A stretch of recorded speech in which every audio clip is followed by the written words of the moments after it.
प्यारे बच्चों नमस्कार, मैं आनंद यादव आप सभी का स्वागत है। ये चैनल आपका, इसे ज़्यादा से ज़्यादा शेयर करिएगा। आज का जो टॉपिक है क्लास 10th की इंग्लिश प्रोज में पहला chapter a letter to God, जिसके लेखक हैं जी एल फ्रेंड्स। और इस वीडियो को लाइक करिएगा, अपने सभी दोस्तों में भेज दीजिएगा, शेयर कर दीजिएगा। तो स्टार्ट कीजिए। देखिए, सबसे पहले इसमें एक एक वर्ड मीनिंग हम बताएंगे, पूरे चैप्टर का एक एक वर्ड मीनिंग बताएंगे, उसके बाद कहानी इसका अर्थ बताएंगे एकदम सरल भाषा में, आपकी अपने भाषा में। लेकिन इसमें जो है सबसे पहले हम आपको बताएंगे अबाउट द अथर, यानी लेखक कौन है, क्या है, कैसे, ये भी तो पैसेज में आता है। तो अबाउट द अथर यानी लेखक के बारे में बता देंगे। फिर अबाउट द लेसन यानी पाठ के बारे में संक्षिप्त में 6-7 लाइन बता देंगे। उसके बाद ही वर्ड के साथ कंप्लीट कराएंगे। देखिए, अब अ लेटर है। अ लेटर का मतलब जानते हैं, एक पत्र होता है। टू गॉड यानी भगवान के लिए, किसके लिए, भगवान ईश्वर के लिए, ईश्वर के लिए एक पत्र, भगवान के लिए एक पत्र। इसके लेखक कौन है, जी एल फ्रेंड्स हैं, right. About the author, author का मतलब होता है लेखक, अबाउट मतलब के बारे में, यानी किसी चीज के बारे में जब बात की जाए अबाउट लगाया जाता है। About the author, about the author यानी लेखक के बारे में।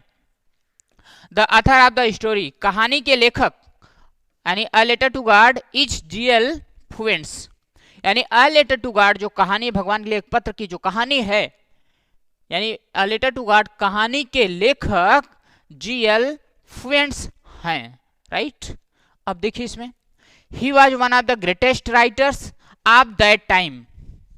दैट टाइम यानी उस समय के, ऑफ दैट टाइम उस समय के ग्रेटेस्ट राइटर यानी महान लेखकों में से कौन थे, वन ऑफ द यानी एक थे, one of the greatest, one of the greatest writers यानी महान लेखकों में से एक थे। वह कौन, यानी जी एल फ्रेंड्स उस समय के महान लेखकों में से एक थे, यानी उनके महान लेखकों में गिनती की जाती थी।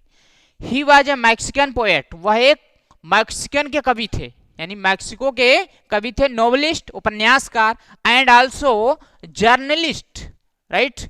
आल्सो जर्नलिस्ट यानी पत्रकार, जर्नलिस्ट का मतलब होता है पत्रकार, नोवेलिस्ट का मतलब उपन्यासकार, और मैक्सिकन पोएट यानी मैक्सिको के कवि।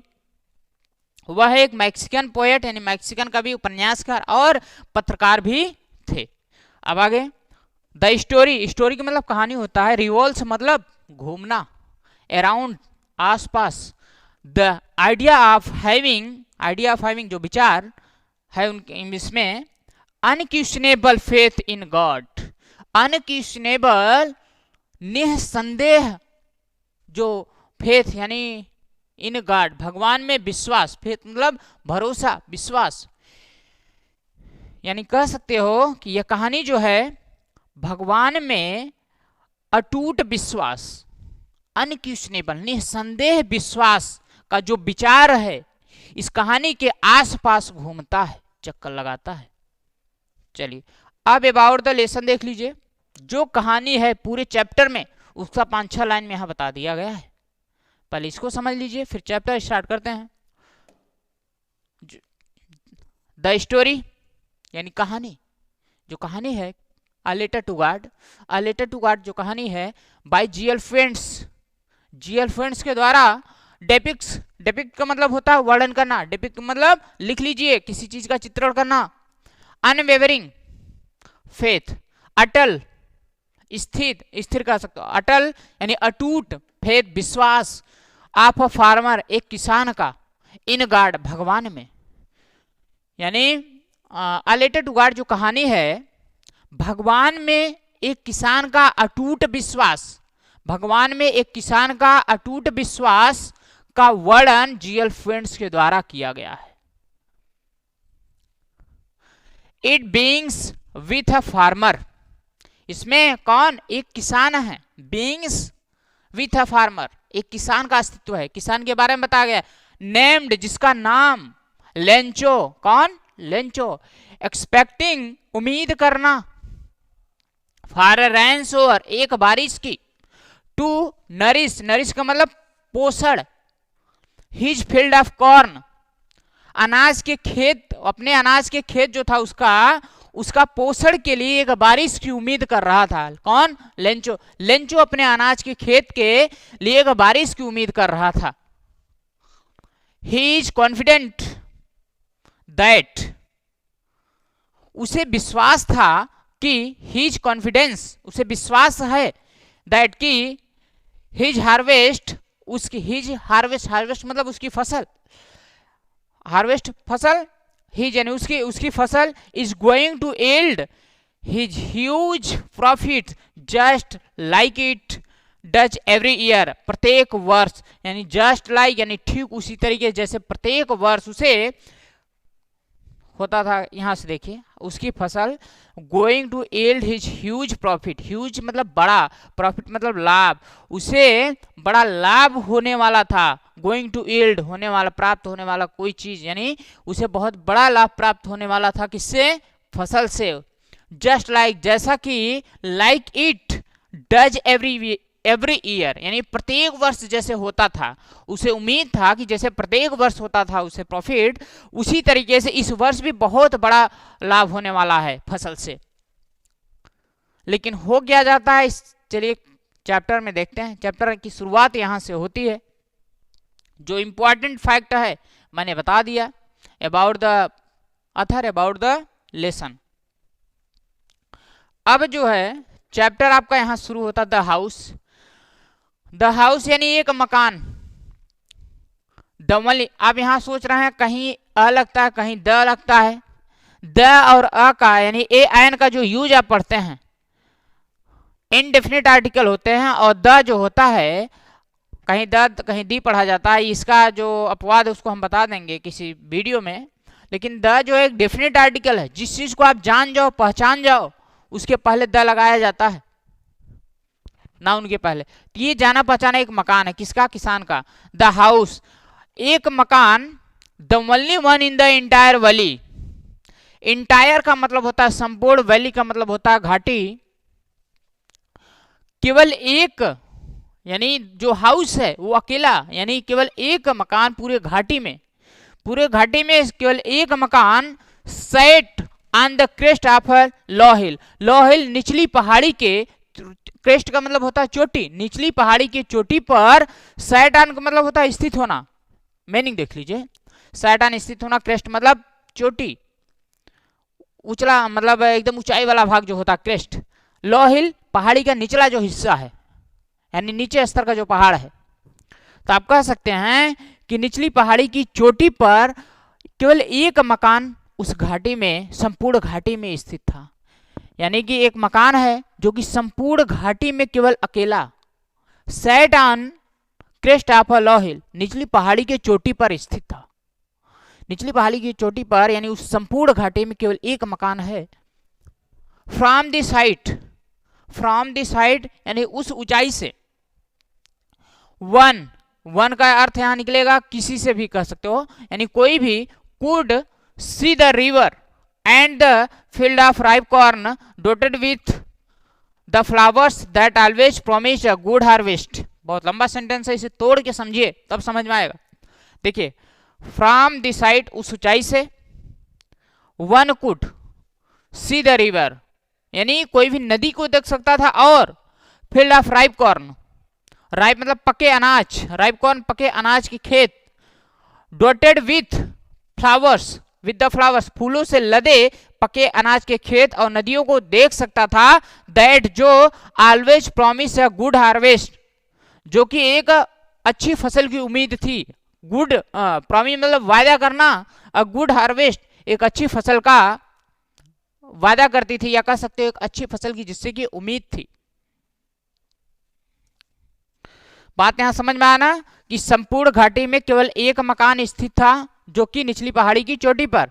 फ्रॉम दी साइड उस ऊंचाई से कोई भी व्यक्ति उस ऊंचाई से यानी वन कोई भी कुड सी द रिवर नदियों को देख सकता था। And field of ripe corn डोटेड with the flowers यानी फूलों से लदे, फूलों से लदे यानी फूलों से लदे पके अनाज के खेत को और नदियों को देख सकता था। ऑलवेज दैट जो कि always promise a good harvest, जो कि एक अच्छी मतलब अच्छी फसल की उम्मीद थी, जिससे कि एक अच्छी फसल की उम्मीद थी। अब आगे देखिए, द ओनली थिंक, थिंक मतलब वस्तु, एर्थ कौन, पृथ्वी, needed was a downpour or at least a shower, shore, shore मतलब एक बौछार होता है बारिश का, डाउनपोर मतलब एक मूसलाधार बारिश कह सकते हो, थोड़ा से बौछारी इसे भी मान सकते हो। डाउनपोर आर एटलीस्ट मतलब कम से कम अस और डाउनपोर मूसलाधार बारिश होती है। पृथ्वी जिसे एक मूसलाधार बारिश या कह सकते हो एक कम से कम एक बौछार की नीडेड मतलब आवश्यकता थी। थ्रो आउट मतलब पूरा। द मॉर्निंग लेंचो, सुबह में पूरे सुबह का जो समय था पूरा का पूरा वो क्या किया, लेंचो। हु न्यू, नो का सेकंड फॉर्म न्यू, जो न्यू मतलब जानता था। हिज फील्ड इंटीमेटली मतलब अच्छे तरीके से, भली भांति, जो कि अपने मैदान यानी अपने खेत को भली भांति जानता था। Had done nothing else but see, else but इसके के सिवाय कह सकते हो या इसके अलावा। सी मतलब देखना, स्काई मतलब आकाश, टूवर्ड्स की ओर, द नॉर्थ ईस्ट यानी नॉर्थ ईस्ट आकाश की ओर देखने के सिवाय कुछ नहीं। नथिंग मतलब कुछ नहीं किया करता था। ध्यान दीजिए, उत्तर पूर्व आकाश की ओर देखने के अलावा कुछ नहीं किया करता था, कुछ नहीं किया था कह सकते हो। नाउ अब we are really going to get some water. Women औरत यानी कहते हैं ये औरत, ध्यान दीजिएगा उसकी औरत भी है, बोल रही कि नाउ अब we are really going to get some water. Lencho कहता है कि अब हमें रियली मतलब वास्तविकता, वास्तव में going to get some water कुछ पानी प्राप्त होने वाला है, कुछ पानी मिलने वाला है। वुमेन यानी औरत। द वुमेन हु, औरत जो कि वाज प्रिपेयरिंग सफर मतलब रात्रि का भोजन जो होता है, प्रिपेयरिंग मतलब तैयार करना। वो औरत जो रात्रि का भोजन तैयार कर रही थी, रिप्लाइड उत्तर दिया। जब लेंचो कहा कि अब हमें कुछ वास्तव में कुछ पानी प्राप्त होने वाला है, तो उस औरत ने कहा कि उस औरत ने यानी रिप्लाइड उत्तर दिया। कौन? वुमेन हु वाज प्रिपेयरिंग सफर, जो कि रात का भोजन तैयार कर रही थी। यस, औरत ने कहा यस, हाँ। गॉड विलिंग, भगवान ने चाहा तो, भगवान की इच्छा हुई तो। गॉड विलिंग यानी भगवान की इच्छा, विलिंग मतलब इच्छा होता। द ओल्डर बॉयज, बड़े बच्चे, older boys were working in the field, बड़े बच्चे उसके जो थे वर्किंग इन द फील्ड, खेत में क्या कर रहे थे, काम कर रहे थे। फाइल, जबकि स्मॉलर वंस यानी छोटे बच्चे were playing near the house, घर के पास, नियर मतलब पास, हाउस मतलब घर, घर के पास क्या कर रहे थे, खेल रहे थे। अब ध्यान दीजिएगा, स्मॉलर यहाँ चिल्ड्रन नहीं लिखा जाएगा, बॉयज नहीं लिखा जाएगा। वंस ये प्रोनाउन का काम कर रहा है, वंस यानी बच्चों के लिए प्रयोग किया गया है, बॉयज के लिए। ओल्डर मतलब बड़े और स्मॉलर मतलब छोटे। ओल्डर बॉयज बड़े लड़के, वर्किंग इन द फील्ड यानी खेत में काम कर रहे थे। व्हाइल यानी यूज है जब दो कार्य साथ में हो रहा हो, एक कहीं और एक कहीं और, यानी दोनों एक साथ हो रहे हो, तब इसका यूज किया जाता है।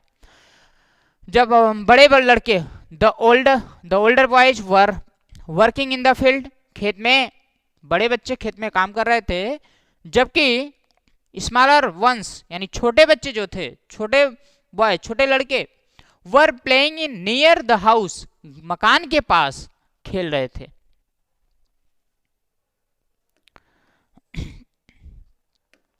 अब देखिए, द हाउस मकान, हाँ मकान के पास उसी में था। अंटिल तब तक, women call to them all उन सबको, कॉल्ड यानी बुलाया, वुमेन यानी औरत, तो औरत ने उन सबको बुलाया।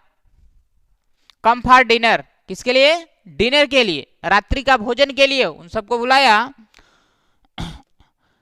It was during the meal that, during the meal यानी भोजन के दौरान, यह भोजन के दौरान, जस्ट जैसा कि लेंचो हैड प्रिडिक्टेड, प्रिडिक्ट मतलब होता है भविष्यवाणी करना, जैसा कि लेंचो ने भविष्यवाणी की थी।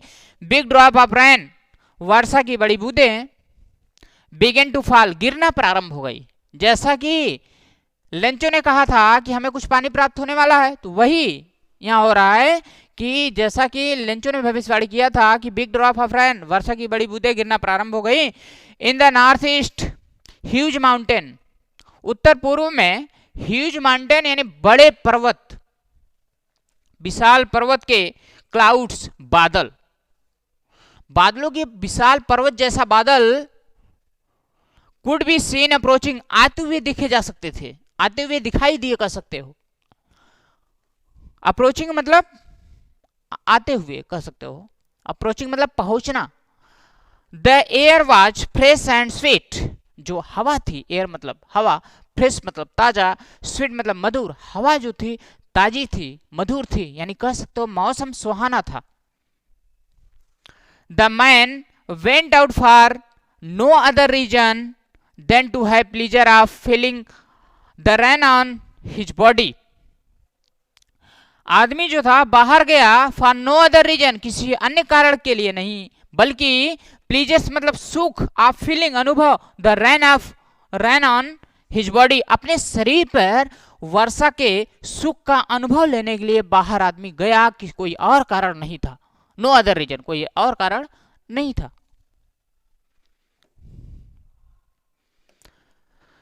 एंड और when he returned he slammed, slammed का मतलब आश्चर्य से बोलना, चिल्लाना, रिटर्न वह वापस आया और क्या किया, ही स्लैम्ड, वह बोला, आश्चर्य के साथ बोला, these are not rain drop falling from the sky, यानी आकाश से गिर रहे वर्षा की बूंदे नहीं हैं, ये आकाश से गिर रही वर्षा की बूंदे नहीं हैं। दे आर न्यू कॉइन्स, ये नए सिक्के हैं, क्या, दे आर न्यू कॉइन्स, ये नए सिक्के हैं। The big drop are cent 10 cent pieces and the little ones 5, वर्षा की जो बड़ी बूंदे हैं, बिग ड्रॉप, बड़ी बूंदे जो हैं, द 10 cent यानी 10 पैसे हैं, 10 पैसे के सिक्के, एंड लिटिल वंस 5, और छोटी बूंदे जो थी वर्षा की वो क्या, 5 cent, यानी 10 सेंट और 5, हाँ 10 सेंट और 5 सेंट के सिक्के हैं। अब इसके आगे अगला पैराग्राफ देखिए,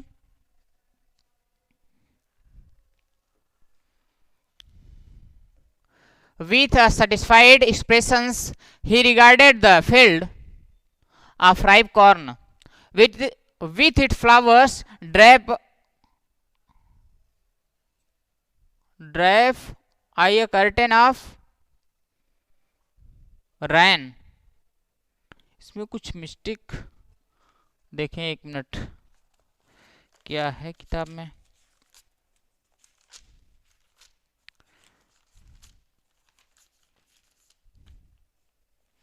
इसमें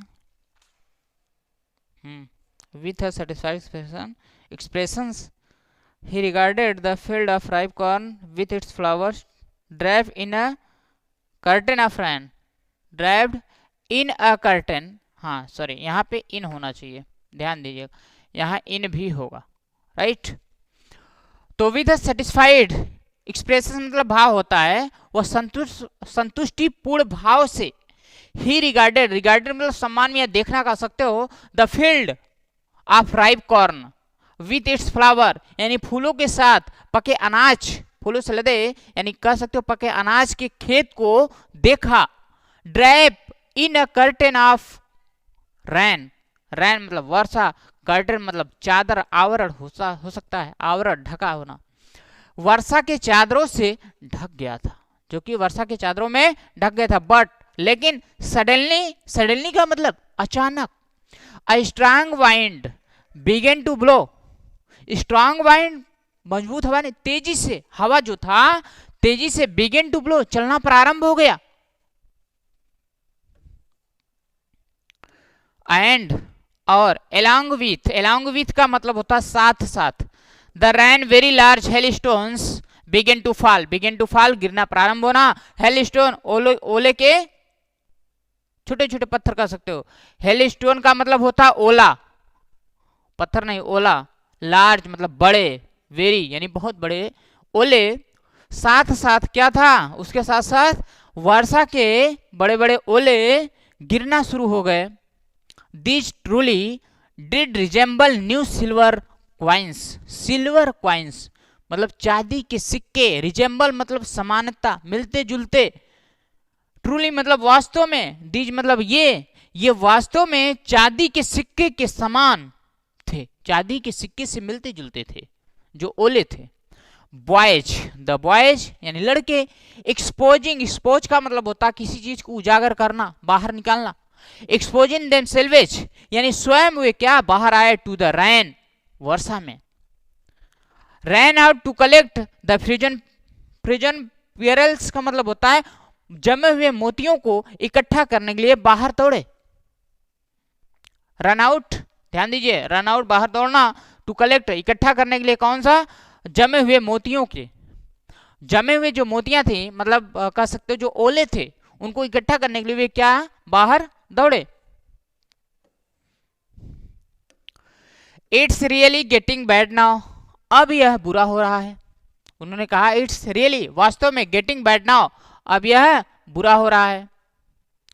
एक्सक्लेम्ड द मैन, आदमी ने चिल्लाया कि अब यह बुरा हो रहा है। एक्सक्लेम्ड द मैन, आदमी ने बोला। आई होप, मुझे उम्मीद है कि इट पासेस क्विकली, पास मतलब गुजरना, बीत जाना, क्विकली मतलब जल्दी ही, यानी शीघ्र ही यह बीत जाएगा। It did not pass quickly, लेकिन इट यानी यह जल्द शीघ्र नहीं गया। डिड नॉट पास क्विकली, यह जल्दी नहीं गया, चलता रहा तेज तूफान, ओले गिरते रहे।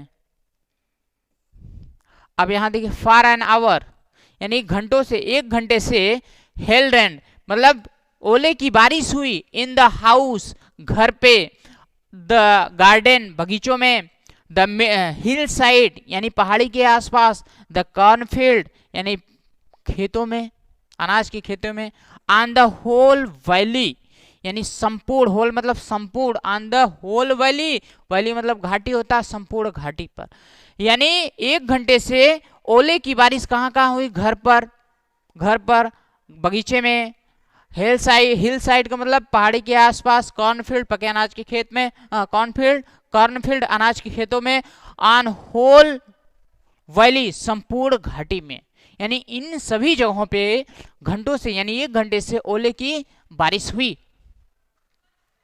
अब इसके बाद द फील्ड यानी जो मैदान था, जो खेत था उसका, वाज वाइट सफेद हो गया था। एज इफ का मतलब होता है मानो की, क्या मानो कि, इफ कवर्ड विथ साल्ट यानी नमक से ढक दिया गया हो, सफेद पूरी तरह सफेद, खेत सफेद हो गया था, ऐसा लग रहा था कि नमक से ढक दिया गया हो। Not a leaf remained, not a leaf मतलब पत्ता होता है, नॉट नहीं, रिमेंड का मतलब होता है शेष, ऑन द ट्रीज यानी पेड़ों पर एक भी पत्ते, नॉट अ लीफ रिमेंड एक भी पत्ते क्या बचे नहीं थे। अब आगे, द कॉर्न वाज अनाज जो था, टोटली डिस्ट्रॉय फसल जो थी पूरी तरह से बर्बाद हो गई थी, डिस्ट्रॉय मतलब नष्ट हो जाना, बर्बाद हो जाना, टोटली मतलब पूरी तरह से बेकार हो गई थी, बर्बाद हो गई थी फसल। The flowers were gone from the plants, पौधों से फूल यानी फ्लावर्स जो थे वो गिर गए थे, गॉन मतलब चले जाना, पौधों से, देखिए the flowers were gone from the plants यानी पौधों से फूल गिर गए थे। लेंचो सोल, लेंचो की आत्मा was filled with sadness, Lencho की जो आत्मा थी दुखी हो गई थी, लेंचो बहुत दुखी हो गया था, कह सकते हो लेंचो क्या था, बहुत दुखी हो गया था। फिर जब द स्टॉर्म हैड पास्ट, जब तूफान बीत गया, जब तूफान समाप्त हो गया, चला गया, ही स्टूड मतलब खड़ा हुआ, in the middle of the field यानी खेत के मध्य में, खेत के बीच में खड़ा हुआ, कौन, लेंचो खेत के बीच में खड़ा हुआ। And said to his sons, अपने बच्चों से कहा, सन्स यानी उसके जो बेटे थे, अपने बेटों से कहा, अ प्लेग, ध्यान दीजिए यहाँ पे, यहाँ सेंटेंस होगा, a plague of locusts, plague of locusts टिड्डियों का झुंड होता है। प्लेग लोकर्स मतलब टिड्डियां होता है, टिड्डियों का झुंड कलेक्टिव नाउन है। Would have left more than this, इससे कहीं ज्यादा, मोर मतलब ज्यादा, देन तुलना किया जा रहा, इससे कहीं ज्यादा टिड्डियों के झुंड, लेफ्ट मतलब छोड़ देना, इससे कहीं ज्यादा टिड्डियों के झुंड छोड़ दिए होते हैं। टिड्डियां होती हैं कि जहां पर चलती हैं वो झुंड में चलती हैं और खेती बर्बाद कर देती हैं। लेकिन ये कह रहा है कि ये जो ओले थे ये ऐसे हुए, ऐसी ओले की बारिश हुई, पूरा एक तरफ से विनाश हो गया, पूरी तरह से बर्बाद हो गया है। इससे कहीं अच्छा ये होता कि टिड्डियों का झुंड अगर आया होता तो उसमें क्या होता, कुछ ना कुछ तो बच जाता। तो यहाँ वही कहा गया है कि इससे कहीं अधिक, इससे कहीं अधिक टिड्डियों का झुंड छोड़ दिया होता, टिड्डियों के झुंड से कहीं इससे ज्यादा, यानी कुछ ना कुछ तो बच जाता। द हेल यानी जो ओले थे, हैज लेफ्ट नथिंग, कुछ भी नहीं छोड़ा, लेफ्ट मतलब छोड़ना, नथिंग मतलब कुछ भी नहीं, ओले जो थे कुछ नहीं छोड़े। This year we will have no corn, इस वर्ष हमारे पास कोई भी अनाज नहीं होगा, इस वर्ष हमारे पास कोई अनाज नहीं होगा। दैट नाइट, यह जो रात थी, वाज अ सॉरोफुल वन, एक दुख भरी थी, यानी यह एक दुख भरी रात थी कह सकते हो। ऑल आवर वर्क, हमारे सभी काम, फॉर नथिंग, व्यर्थ हो गए, किसी लायक नहीं रहे। There's no one who can help us, there no one, ऐसा कोई नहीं है जो हमारी सहायता कर सके। There no one who can help us, ऐसा कोई नहीं है जो हमारी सहायता कर सके। We will all go hungry this year, हम सभी को इस वर्ष भूखा रहना होगा। क्या, हंग्री मतलब भूखा रहना, दिस ईयर यानी इस वर्ष हम सभी को भूखा रहना होगा। बट लेकिन, इन द हर्ट्स हृदय में, आफाल इन द हर्ट्स आफाल, उन सभी के हृदय में, हु जो कि lived in that solitary house in the middle of the valley, यानी घाटी के मध्य में स्थित जो मकान था, सुनसान सॉलिटरी हाउस, जो एकांत में मकान था, उसमें रहने वाले, लिव्ड इन दैट, उसमें रहने वाले सभी के हृदय में, देयर वाज सिंगल होप, एक उम्मीद थी। क्या, एक उम्मीद थी। हेल्प फ्रॉम गॉड, भगवान से सहायता, हेल्प मतलब सहायता, फ्रॉम गॉड यानी भगवान से सहायता। अब इसमें डोंट बी सो अपसेट, सो मतलब बहुत, अपसेट मतलब परेशान होना, बहुत परेशान मत हो, बी मतलब होना, यानी इतना ज्यादा परेशान मत हो कि इवन थो यद्यप this seems like a total loss, यह टोटल लॉस यानी पूर्ण विनाश की तरह प्रतीत होता है, पूर्ण विनाश की तरह प्रतीत होता है। रिमेंबर, याद रखो, no one dies of hunger, कोई भूख से नहीं मरता है। नो वन यानी कोई भी, कोई dies of hunger, no one कोई भूख से, no one dies of hunger कोई भूख से नहीं मरता है।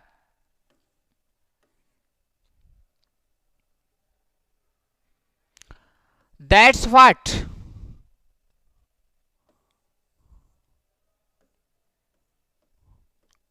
देखिए, दैट्स व्हाट दे से लोग यही कह, दैट्स व्हाट दे से लोग, वे यानी लोग यही कहते हैं, no one dies of hunger, कि भूख से कोई नहीं मरता है, कि भूख से कोई नहीं मरता।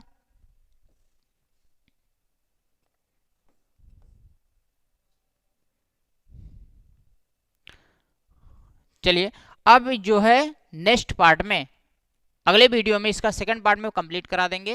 मिलेंगे नेक्स्ट वीडियो में, धन्यवाद।